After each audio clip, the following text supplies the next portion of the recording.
SS pipe, লাঠি সহ বিভিন্ন সরঞ্জাম, খুন্তা, শাবল, যেসব দেশীয় লাঠি ছোটা সহ কিন্তু আমরা দেখছি যে ধানমন্ডি 32-এ প্রবেশ করেছে জনতা, এবং আগুন কিন্তু ধাউ ধাউ করে কিন্তু আগুন জ্বলছে, সেটিও কিন্তু লক্ষ্য করতে পেরেছেন।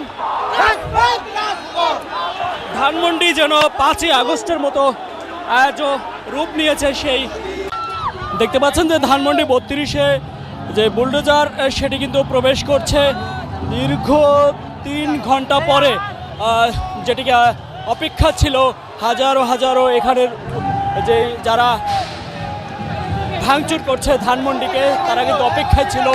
দীর্ঘ অপেক্ষার পরে কিন্তু অবশেষে বুলডোজার প্রবেশ করছে, এবং সেটির উপরে এসে উঠেই কিন্তু শিক্ষার্থীদের যেই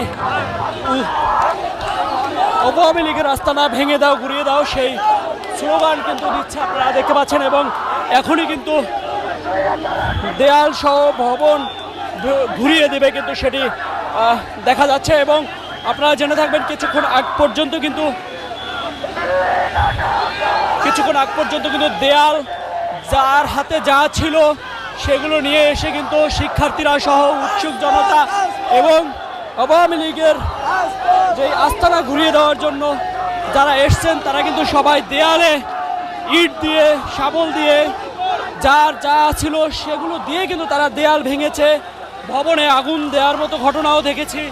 এবং অবশেষে এই মাত্র কিন্তু বুলডোজার আসছে, এবং এটিকে দেখে কিন্তু খুশিতে স্লোগান দিচ্ছে।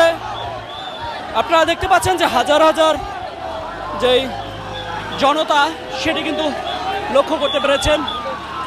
এবং বুলডোজার কিন্তু আসতে বিভিন্ন বাধার সম্মুখীন হয়েছে, তারপরে কিন্তু অবশেষে এসে পৌঁছেছে ধানমন্ডি 32-এ।